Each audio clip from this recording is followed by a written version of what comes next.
అందరికీ నమస్కారం. శ్రీ మాతృ నమః. తులారాశి వారికి 29, 30, 31 తేదీలో జరిగే తెలిస్తే ఖచ్చితంగా ఆశ్చర్యపోతారు. మీరు ఈ 3 రోజులు వచ్చేప్పటికీ బాగా బిజీగా ఉంటారండి. అయినా సరే ఒక 10 నిమిషాలు మీరు వీడియో కనుక ఓపికగా విన్నట్లయితే ఈ వీడియో ద్వారాగా మీకు అంతా కూడా విలువైన సమాచారం తప్ప ఎటువంటి టైం వేస్ట్ అనేది ఉండదు. కాబట్టి తప్పనిసరిగా వినేటువంటి ప్రయత్నం చేయండి. అలాగే వీడియోకి ఒక లైక్ ఇచ్చి సపోర్ట్ చేయండి. మీరు లైక్ చేయడం వల్ల వీడియో మరికొంతమంది తులారాశి వ్యక్తులకు చేరే అవకాశం అనేది ఉంటుంది. తులారాశి వారిది రాశి చక్రంలో 7వ రాశి. ఈ రాశికి అధిపతి శుక్రుడు. తులారాశి వారు ఏంటంటే వ్యక్తిగతంగా చాలా మంచివారు, చాలా తెలివైనటువంటి వారు అనమాట. వీరికి ముందు చూట అనేది ఎక్కువగా ఉంటుంది. ఏదైనా సరే వీరికి సమస్య వస్తుంది, వీరికి దగ్గర ఏదైనా ఇబ్బంది అనేది రాబోతుంది అనుకుంటే దాన్ని ముందుగానే గ్రహించేసి అక్కడి నుంచి వెంటనే పక్కకు తప్పుకుంటారనమాట. అంత తెలివైనటువంటి వ్యక్తులుగా ఈ తులారాశి వారు ఉంటారు. అలాగే ఎదుటి మనిషిని పూర్తిగా చదివేటటువంటి టాలెంట్ కూడా ఈ తులారాశి వ్యక్తుల్లో పుష్కలంగా ఉంటుందన్నమాట. ఎవరైనా సరే వీరిని ఇబ్బంది పెట్టాలి, లేదా వీరికి ఏదైనా నష్టం చేయాలి, లేదా వీరి వెనకాల ఏదైనా మాట్లాడుకుంటున్నారు, చేస్తున్నారు అని చెప్పేసి అనిపిస్తే మాత్రం అస్సలు అలాంటి వాళ్ళని పూర్తిగా దూరం పెట్టేసేస్తారు. వారితో జీవితంలో కూడా ఎక్కడ కూడా కలిసేటువంటి ప్రయత్నాలు, ఆలోచన కానీ చేయరనమాట. అలాంటి వాళ్ళని వదిలించుకుంటారని చెప్పుకోవచ్చు. వీరికి రాశి అధిపతి అంటే గురువు వచ్చేసప్పటికి శుక్రుడు అనమాట. అంటే శుక్రుడు అంటే లక్ష్మీదేవి యొక్క అనుగ్రహం అనేది తుల రాశి వారి మీద ఎప్పుడు కూడా పుష్కలంగా ఉంటుంది. కాబట్టి వీరి చేతుల్లో ఎప్పుడు కూడా లక్ష్మీదేవి ఉంటుంది. అంటే ధనపరమైనటువంటి సమస్యలు అనేటివి వీరికి ఉన్నప్పటికీ కూడా ఎప్పటికప్పుడు వీరి సమస్యలు ఆ సమస్యల నుంచి బయటపడగలుగుతారు. ఆ లక్ష్మీదేవి యొక్క ఎప్పుడు కూడా చేతిలో ఉంటుందని చెప్పుకోవచ్చు అనమాట. ఎప్పుడు కూడా ఈ తులారాశి వారు మనం గమనించినట్లయితే కనుక ఎంత లేని కటక పేదరికంలో ఉన్న వారి దగ్గర అయినా సరే ఒక 1000 రూపాయలైనా ఉంటాయన్నమాట. అంటే చేతిలో ఎప్పుడు కూడా లక్ష్మీదేవి స్థిర నివాసం ఉంటుంది. అంటే శుక్రగ్రహం యొక్క అనుగ్రహం అనేది ఈ తులారాశి వారి మీద పుష్కలంగా ఉంటుంది. శుక్రగ్రహం అనుగ్రహం అంటే లక్ష్మీదేవి యొక్క అనుగ్రహం ఉందని చెప్పేసి మనకి ఇక్కడ అర్థం చేసుకోవాలన్నమాట. కాబట్టి మీరేంటంటే చాలా వరకు కూడా అదృష్టవంతులుగా మనం చెప్పుకోవచ్చు అనమాట. అదృష్టం ఉన్నటువంటి రాశుల్లో తులారాశి వారిది ముందుగా ఉంటుందని చెప్పడంలో ఎలాంటి సందేహం లేదు. అయినా సరే మీరు జీవితంలో ఒడిదుడుకులు, కష్టాలు అనేవి కూడా గట్టిగా ఉంటాయండి. ఎప్పుడు కూడా కష్టాలు పడుతూనే ఉంటారు. అంటే ఎప్పుడు వీరికి ఎలా ఉంటాయంటే వీరికి శక్తికి మించినటువంటి సమస్యలు అనేటివి వస్తూ ఉంటాయి. అసలు వీరు చేయగలుగుతారా లేదా అని చెప్పేసి దేవుడు ఒక పరీక్ష పెట్టేస్తుంటారు అనమాట. అంటే సమస్యలు అంటే అలా వస్తుంటాయి. తల్లి దగ్గర కూడా గొడవలు అయ్యేటువంటి అవకాశం అనేది ఎక్కువగా ఉంటాయన్నమాట. అంటే వీరికి ప్రేమ చూపిస్తే ఎంత అనుకూలంగా ఉంటారు తులారాశి వ్యక్తులు.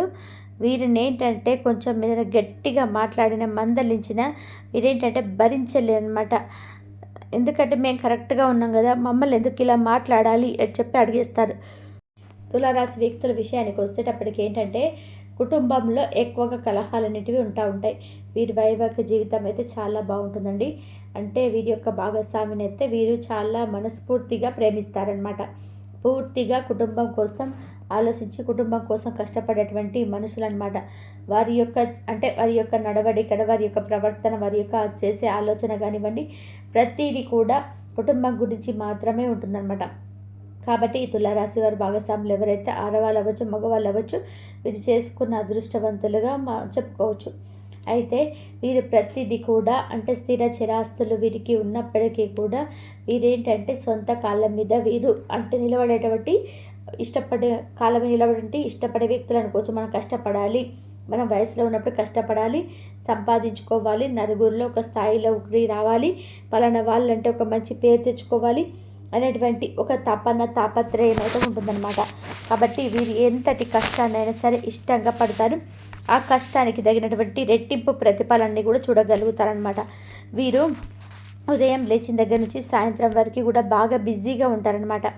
వారికి తినే సమయాలు, అలాగే రాత్రి పడుకునేటువంటి సమయాలు కూడా చాలా లేటుగా ఉంటాయన్నమాట.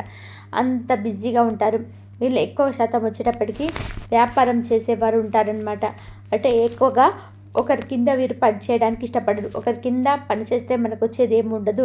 కాబట్టి మనం సొంతంగా మన కాళ్ళ మీద మనం నిలబడాలి. మనం ఏంటంటే ఆ చేసే పని ఏదో మనం సొంతంగా పెట్టుకొని చేసుకుంటే ఆ వచ్చే రూపాయి ఏదైనా సరే మనకే ఉంటుందని చెప్పేసి ఎక్కువగా వ్యాపారం చేయడానికి ఇష్టపడతారనమాట. ఒకరి కింద ఉద్యోగాల్లో ఇట్లా చేయడం అనేది చాలా వరకు కూడా తక్కువ అనమాట.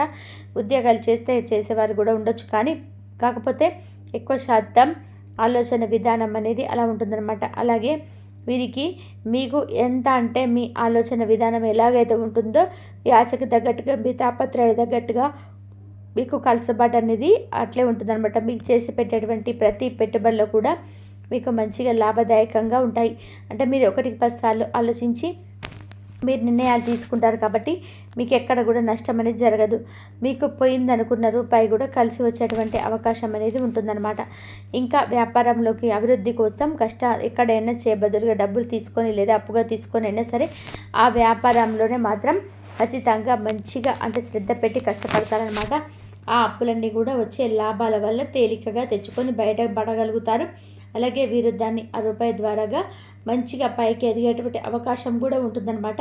ఇట్లా వీరేంటంటే ఎంతసేపటికి కూడా పనికిరాని విషయాల మీద ధ్యాస అనేది పెట్టరు. ఏది చేసినా కూడా వారికి ₹1 లాభం వచ్చేటట్టుగా వారి పనికి తగ్గట్టుగా వారి అనుకూలానికి తగ్గట్టుగా వ్యవహరిస్తూ ఉంటారనమాట. కాబట్టి చాలా వరకు కూడా వీరికి సమస్యల సంఖ్య అనేది తగ్గుముఖం అనేది ఉంటుందని చెప్పుకోవచ్చు అనమాట. కాకపోతే వీరికి ఏంటంటే కొంచెం పెద్దవాళ్ళ తరపు నుంచి గొడవలు మాటలు అనేవి పడుతూ ఉంటారు.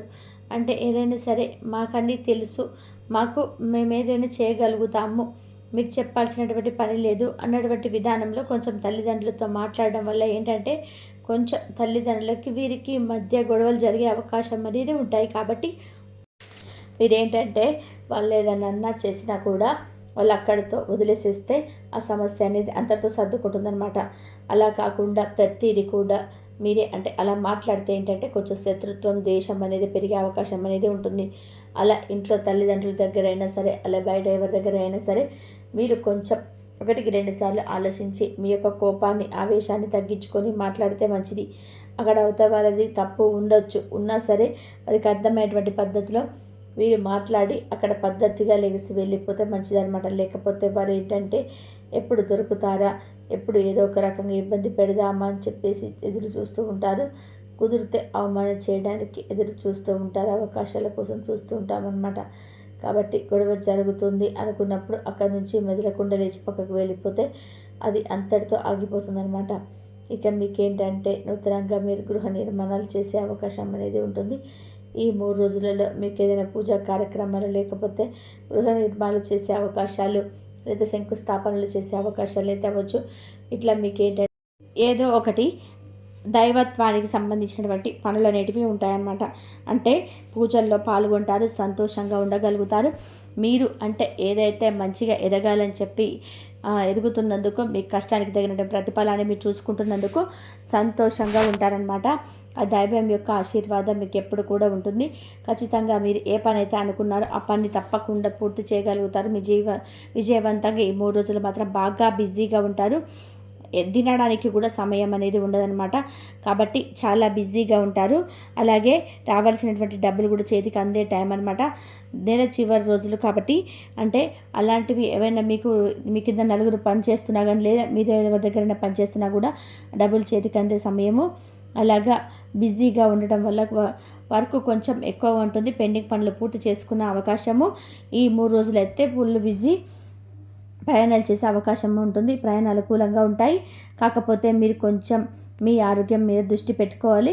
సమయానికి తిండి, సమయానికి నిద్ర అనేది చూసుకోవాలి. లేకపోతే కొంచెం ఇబ్బంది పడే అవకాశం అనేది ఉంటుంది. కొంచెం అలసిపోతూ ఉంటారు, కొంచెం టెన్షన్ పడుతూ ఉంటారు. కాకపోతే మీరేంటంటే చాలా వరకు కూడా నిదానంగా తెలివిగా చాకచక్యంగా పనులెత్తి చేసుకుంటారు. అంటే నూతన గృహ నిర్మాణాలు చేసే అవకాశం అనేది ఉంటుంది. దానికి సంబంధించినటువంటి పూజలు లేదా శంకుస్థాపనలు, భూమి పూజ ఇలాంటివన్నీ జరిగే అవకాశం అనేది ఉంటుంది. లేకపోతే ఇంకా బండ్లు ఏదైనా కార్లు కానివ్వండి లేదా బండి కొనుగోలు చేసే అవకాశం ఉంటుంది. లేదా మీరు ఎప్పటి నుంచో కొనాలనుకుంటున్న ఒక ఇల్లు కొనుక్కోవడం లేదా ఇల్లు కట్టుకోవడం లేదా ఏదైనా ఒక భూములకు పొలాలు కొనుగోలు చేయడము లేదా అపార్ట్మెంటు కొనుగోలు చేయడం ఇలాంటివి ఏంటంటే ఇష్టపడుతూ ఉంటారు. ఎక్కువగా మీకైతే కొనేటువంటి సమయం కూడా వచ్చేసిందని చెప్పుకోవచ్చు అనమాట. కాకపోతే అపార్ట్మెంట్లో వాటికి వీటికి అని చెప్పి అనుకున్న వాటికన్నా కూడా ఆలోచన విధానం ఏంటంటే సొంతంగా మనం ఏదైనా భూమి తీసుకొని మనం చక్కగా ఇల్లు కట్టుకుంటే మంచి గృహం కట్టుకుంటే చాలా బాగుంటుందని చెప్పేసి వీరి ఆలోచన అనేది ఉంటుందన్నమాట. అలాంటివి ఎక్కువగా ఇష్టపడుతూ ఉంటారు. వీరికంటూ ఒక సొంతంగా అంటే పూర్తిగా వీరికి అన్నట్టుగా ఉండే అది ఎక్కువగా ఇష్టపడతారనమాట. మీ ఆలోచన తగ్గట్టుగా ఖచ్చితంగా మీకైతే నూతన గృహ నిర్మాణాలు చేసే అవకాశం అయితే చక్కగా కనిపిస్తుందండి. అలాగే వీరిలో అందరూ డబ్బు ఉన్న వాళ్ళే ఉంటారా, అందరికీ ఇలాగే అంటే అవకాశాలు వస్తాయా, ఇలాంటి అదృష్టం ఉంటుందా అని చెప్పేసి మీరు అనుకోవచ్చు. మీలో చాలామంది కూడా బాధలు పడే వాళ్ళు ఉన్నారు. డబ్బు పరంగా ఎన్నో రకాలైనటువంటి సమస్యలు చూసే వాళ్ళు కూడా ఉన్నారు. పూర్తిగా అందరు డబ్బు ఉన్న వాళ్ళని చెప్పేసి ఇక్కడ చెప్పుకోవడం మన ఉద్దేశం కాదండి. ఎక్కువగా లేని వాళ్ళే ఉంటారు. ఎందుకు అంటే మీకు పిత్రార్జిత ఆస్తి వచ్చినప్పటికీ కూడా వాటిని అన్నీ అనుభవించడం తక్కువ. అలాగే కొంతమందికి లేకుండా పోయి ఉండవచ్చు. కాకపోతే ఇక్కడ ఏంటంటే మన విషయం ఏంటంటే మీ ఆలోచన విధానం అనేది గొప్పగా ఉంటుందన్నమాట. మీలో కటిక పేదవాడు ఉన్నా సరే మీరు ఖచ్చితంగా కుబేరులుగా మారుతారనమాట. ఎందుకు అంటే మీ ఆలోచన విధానం గొప్పగా ఉంటుంది. మీరేంటంటే కింద పడ్డానో కిందే ఉండాలని చెప్పేసి మీరు అనుకోరు. పైకి లేచి నిలబడి మేమంటూ ఒక ఇది అన్నట్టుగా మంచి పేరు మరియు మర్యాదల కోసం తపన పడే వ్యక్తులుగా మీరు చెప్పుకోవచ్చు అనమాట. కాబట్టి మీ ఆలోచన విధానం అనేది బాగుంటుంది. అలాగే మీకు అదృష్టం కూడా వరిస్తుందన్నమాట. మీ రాశికి గురువు ఎవరు? శుక్రుడు. శుక్రగ్రహం యొక్క అనుగ్రహం అంటే లక్ష్మీదేవి యొక్క అనుగ్రహం అనేది మీ చెట్టుకు ఎప్పుడు ఉంటుంది.